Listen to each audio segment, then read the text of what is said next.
अस्सलामुअलैकुम वरहमतुल्लाहि वबरकातुहू। एक्सरसाइज 2.2 करनी है आज। उसके लिए सबसे पहले इन प्रॉपर्टीज़ का पता होना हमें जो है वो सबसे ज़्यादा ज़रूरी है। जो रियल नंबर की प्रॉपर्टीज़ हैं उनको समझना ज़्यादा ज़रूरी है। तो मैं आपको बताती हूँ कि इसकी प्रॉपर्टीज़ जो है वो कौन कौन सी हैं और उनका इस्तेमाल क्या है। उनकी पता कैसे चलेगा कि वो किस चीज़ के लिए इस्तेमाल होती हैं। अच्छा, पहले देखते हैं real numbers. If A and B are the real numbers, their sum is written as A plus B and the product are AB or A multiply by B or A dot B or A into B। अच्छा, वो कह रहे हैं कि A B को ये सब form में मल्टीप्लाई की फॉर्म में जो है वो लिखा जाता है। ये नीचे जो सारी हैं ये प्रॉपर्टीज़ हैं रियल नंबर्स की with respect to addition and multiplication. ठीक है, एडिशन के रिस्पेक्ट से भी और मल्टीप्लिकेशन की रिस्पेक्ट से। The properties of real numbers under addition are as follows. Closure property. अच्छा, क्लोजर प्रॉपर्टी अगर हमारे पास ए एक वैल्यू है प्लस बी है, बिलोंग करते हैं रियल नंबर्स को। फॉर ऑल ए और बी दोनों जो है वो बिलोंग्स करते हैं रियल नंबर से। लेट्स सपोज करते हैं ए हमारे पास -3 है, बी हमारे पास 5 है और 2 हमारे पास आया है और वो भी रियल नंबर है, तो वो एक क्लोजर प्रॉपर्टी है। ठीक है, commutative property A plus B equals to B plus A. अच्छा, कम्यूटेटिव प्रॉपर्टी कहते हैं वो प्रॉपर्टी होगी जहाँ पर ए प्लस बी का आंसर और बी प्लस ए का आंसर जो है वो सेम आए और ए और बी जो है वो रियल नंबर से बिलोंग करते हों। ठीक है, तो ये नीचे देखिए उन्होंने ए और बी के लिए दो जो है वो वैल्यूज़ ली हैं और बिलोंग कर ली हैं वो रियल नंबर से। तो 2+3 और 3+2 दोनों 5 ही आता है। इसका मतलब ये कम्यूटेटिव प्रॉपर्टी है। ठीक है, कम्यूटेटिव प्रॉपर्टी वो होती है जैसे कि ए प्लस बी का आंसर और बी प्लस ए का आंसर सेम आए, तो उधर कम्यूटेटिव प्रॉपर्टी होती है जो ऐसे लिखा हो। Associative property. अच्छा, एसोसिएटिव प्रॉपर्टी का मतलब है, आपको पता है कि जिस स्टेटमेंट में ब्रेसिस लगी हुई हो उस स्टेटमेंट को हम, जहाँ पर ब्रेसिस लगी हुई जिस वैल्यूज़ पर, तो ब्रेस के अंदर की ब्रैकेट्स के अंदर की जो वैल्यूज़ होती हैं उनको हम पहले जो है वो हल करते हैं और बाद वाली को बाद में करते हैं। ठीक है, तो वो कहते हैं कि A plus B whole plus C equals to A plus whole B plus C. कहते हैं कि अगर ए और बी जो है वो पहले सॉल्व किया जाए और फिर सी में ऐड किया जाए और बी और सी को पहले सॉल्व किया जाए और फिर ए में ऐड किया जाए, तो उन दोनों का आंसर अगर सेम आए तो वो एसोसिएटिव प्रॉपर्टी होती है।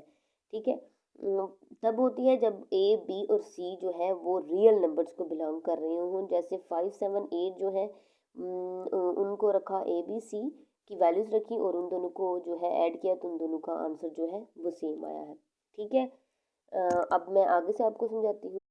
Additive property. There exist a unique real number zero called additive property. कहते हैं कि एक यूनिक नंबर रियल नंबर जो है ज़ीरो वो एडिटिव प्रॉपर्टी कहलाता है। सच एज कि ऐसा नंबर जिसको ऐड करने से कोई दूसरे नंबर पर कोई खासा फ़र्क ना पड़े। लेट्स सपोज कि हम ज़ीरो को किसी भी वेरिएबल के साथ, किसी भी कांस्टेंट के साथ जब ऐड करते हैं तो किस उसमें कोई चेंजेस नहीं आती, उसकी वैल्यूज़ जो है वो ना तो ज़्यादा हो जाती है और ना ही कम हो जाती है। ठीक है, जैसे ए में यहाँ पर हमने ज़ीरो का ऐड किया तो ए आया, अगर ज़ीरो को पहले लिखा और ए को बाद में लिखा फिर भी ए ही आया। ठीक है, तो ये एडिटिव प्रॉपर्टी हो गई। उसके एडिटिव आइडेंटिटी हो गई। एडिटिव इन्वर्स क्या होता है कि अगर हमारे पास कोई एक वेरिएबल है और उसका इन्वर्स है तो उसका जो है इन्वर्स लिखें तो वो आंसर ज़ीरो हमारे पास आ जाए। ठीक है, कहते हैं for every A belongs to real there exist a unique real number minus A called the additive inverse of A. ठीक है, माइनस ए लिखा, ऐसा उसका इन्वर्स जिसको ऐड करने से आंसर उसका ज़ीरो आ जाए। ए प्लस माइनस ए भी जो है वो ज़ीरो होता है और माइनस ए को पहले लिखा जाए और फिर प्लस ए को लिखा जाए तो वो भी ज़ीरो होता है। ठीक है, वो थी एडिटिव प्रॉपर्टीज़ रियल नंबर्स की। ये प्रॉपर्टीज़ हैं मल्टीप्लिकेटिव प्रॉपर्टी। अच्छा, ये क्या होती हैं कि अगर हमारे पास क्लोजर प्रॉपर्टी में ए और बी जो है वो बिलोंग कर रहे हैं रियल नंबर से तो उनका आंसर जो है वो भी रियल ही आएगा। ठीक है, तो जब -3 और 5 रियल नंबर्स थे तो उन दोनों को मल्टीप्लाई किया तो 15 -15 आया तो वो भी रियल नंबर आया। ठीक है, कम्यूटेटिव प्रॉपर्टी कि अगर उसमें पीछे जो एडिशन मारा था उसमें था कि अगर ए प्लस बी जो है वो इक्वल है बी प्लस ए के, तो वो कम्यूटेटिव प्रॉपर्टी। ठीक है, तो यहाँ पर भी वही है कि अगर ए और बी को मल्टीप्लाई किया जाए और बी को पहले रख के फिर ए के साथ दोनों को मल्टीप्लाई किया जाए तो उन दोनों का आंसर सेम आए, तो जो है वो कम्यूटेटिव प्रॉपर्टी है। तो उसके बाद एसोसिएटिव प्रॉपर्टी, बिल्कुल वहाँ पर बस प्लस था और यहाँ पर माइनस है कि ए और बी को पहले मल्टीप्लाई किया जाए और फिर उसके आंसर को सी के साथ मल्टीप्लाई किया जाए और वो इक्वल हो, बी और सी को मल्टीप्लाई किया जाए और फिर ए के साथ मल्टीप्लाई किया जाए, तो उनके आंसर अगर सेम आए तो वो वहाँ पर एसोसिएटिव प्रॉपर्टी जो है वो होती है। ठीक है, अच्छा ये जो प्रॉपर्टीज़ मैं आपको बता रही हूँ यहाँ पर ये प्रॉपर्टीज़ को एक्सप्लेन किया गया है। एक्सरसाइज में बस उनके क्वेश्चंस दिए गए हैं और आपको बस बताना है कि ये क्वेश्चंस जो है ये किस प्रॉपर्टी को फुलफिल सेटिस्फाई जो है वो कर रहे हैं। ठीक है, तो आगे है multiplicative identity. There exist a unique real number called the multiplicative identity. अच्छा, एक ऐसा यूनिक नंबर जिसके साथ किसी भी नंबर को मल्टीप्लाई करने से वो नंबर दोबारा वापस आ जाए। ठीक है, जो हमने ऊपर किया वो था एडिटिव आइडेंटिटी, उसमें था कि हम जीरो के साथ प्लस करते थे, वो एडिशन की थी, प्लस करते थे तो वो जो है ज़ीरो के साथ कोई भी चीज़ ऐड की जाए, जैसे ए के साथ हम ज़ीरो को ऐड करते हैं तो वो ए ही आ जाता है। तो यहाँ पर था कि अगर वन के साथ हम किसी चीज़ के मल्टीप्लाई करते हैं तो वो हमारे पास वो चीज़ ही आती है, उसमें कोई जो है चेंजिंग नहीं होती। Multiplicative inverse, for every non zero real number there exist a real unique real number A inverse और one over A called the multiplicative inverse of A. अच्छा, वो ऊपर था एडिटिव इनवर्स। ठीक है, एडिटिव इनवर्स में ये था कि हमारे पास ए है तो हमने आगे माइनस ए उसमें ऐड करना है। ठीक है, तो वो ए और ए दोनों माइनस ए और प्लस ए कैंसिल हो जाता था। इसमें क्या है कि हमारे पास मल्टीप्लाइकेटिव इनवर्स है, इनवर्स मल्टीप्लाइकेटिव है तो हम उसको ए की पावर -1 लेंगे। ठीक है, मतलब अगर हमारे पास ए की पावर -1 है तो उसको ऊपर -1 है नीचे लेंगे तो वो क्या हो गया, उसकी पावर +1 हो गई।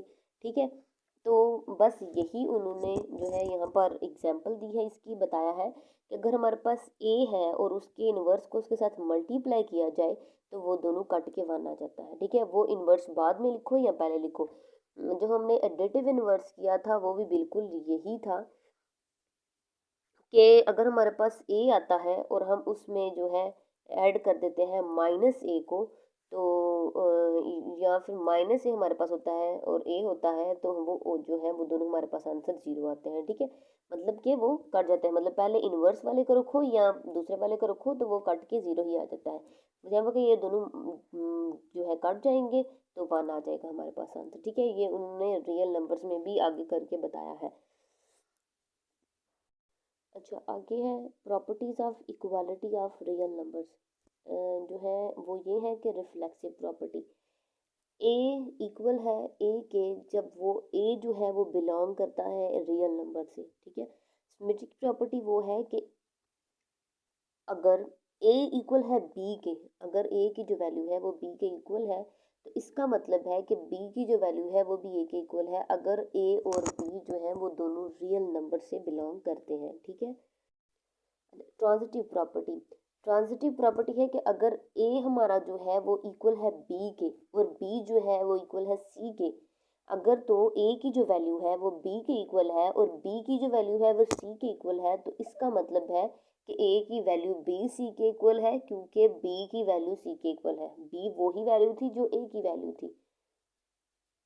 ये भी समझ आ गई होगी, इतना कंफ्यूजिंग नहीं है, आप इधर से स्टेटमेंट को देखो, मुश्किल नहीं लगेगा कि अगर हमारे पास ए की जो वैल्यू है, लेट के ए की वैल्यू है 3 एंड बी की वैल्यू है 3, ए इक्वल है बी के और सी की वैल्यू बी है 3, तो बी इक्वल है सी के 3 और 3, तो इसका मतलब ये हुआ कि अगर बी और सी की वैल्यू सेम है और ए और बी की वैल्यू सेम है तो बी तो पहले ही ए के इक्वल था, इसका मतलब कि ए बी सी के इक्वल है।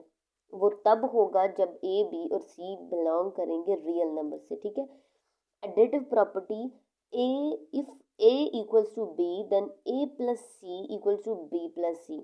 अच्छा, अगर तो हमारे पास ए जो है उसकी जो वैल्यू है वो बी की वैल्यू के इक्वल आती है, इसका मतलब है कि जब हम हमारे पास ए अगर 3 है और बी हमारे पास 3 है, तो अगर ए की इधर 3 हो और बी की 3 हो, तो सी की अगर 4 भी होगी तो इन दोनों का आंसर सेम ही आएगा, क्योंकि ए और बी की वैल्यू जो है वो सेम है। ठीक है, तो उसमें दोनों दोनों चीज़ें एक ही चीज़ प्लस हो रही है। सी की वैल्यू इधर चेंज होगी, इधर चेंज होगी, ऐसा तो नहीं ना हो सकता। सी की वैल्यू एक ही होगी जो दोनों जगह पुट की जाएगी। ठीक है, इसका मतलब है कि जब ए और बी इक्वल हो तो A plus C and B plus C जो है वो हमेशा इक्वल होते हैं for all A plus B belongs to real numbers.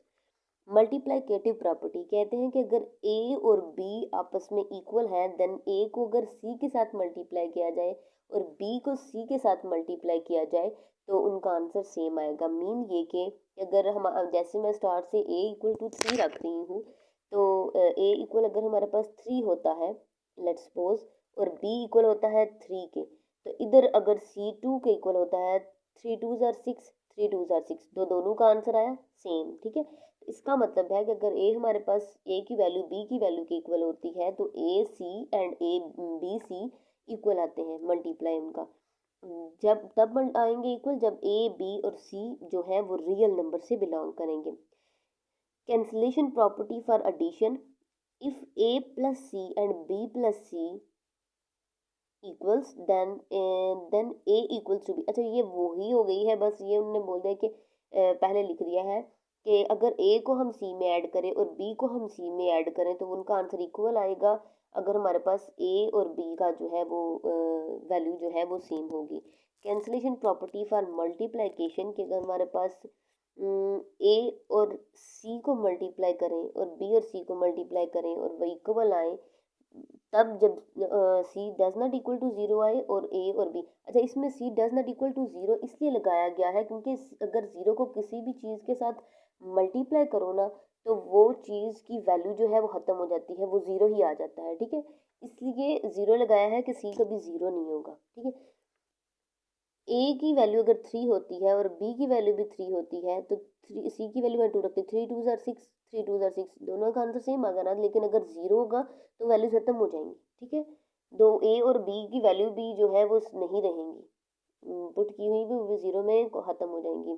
ठीक है, नॉर्मली जो एक्सरसाइज 2.2 है उसमें जो है जो मैंने आपको पीछे बताई है ये closure property, commutative property, additive inverse, additive identity, associative property, multiplicative identity, multiplicative inverse, mostly जो ये वाली प्रॉपर्टीज़ हैं वही 2.2 में जो है वो लगी हैं। आपने बस जो है इनको समझना है, रीड आउट करना है, साथ साथ लेक्चर सुने, साथ साथ बुक के साथ रिपीट करें कि इनकी डेफिनेशंस क्या हैं, और उनको साथ साथ जैसे मैंने समझाया वैसे लिखने की कोशिश करें तो मुश्किल नहीं होगी। देन ये जो एक्सरसाइज है ये आपने खुद ही करनी है क्योंकि मैंने आपको जो है डेफिनेशन सारी समझा दी है और इसमें वो ही लगी हैं जो मैंने समझा दी हैं आपको। ठीक है, तो आप देख लीजिएगा इधर से, देन मैं जो है नेक्स्ट एक्सरसाइज उसकी वीडियो भी जल्दी अपलोड कर दूँगी। अल्लाह हाफिज़।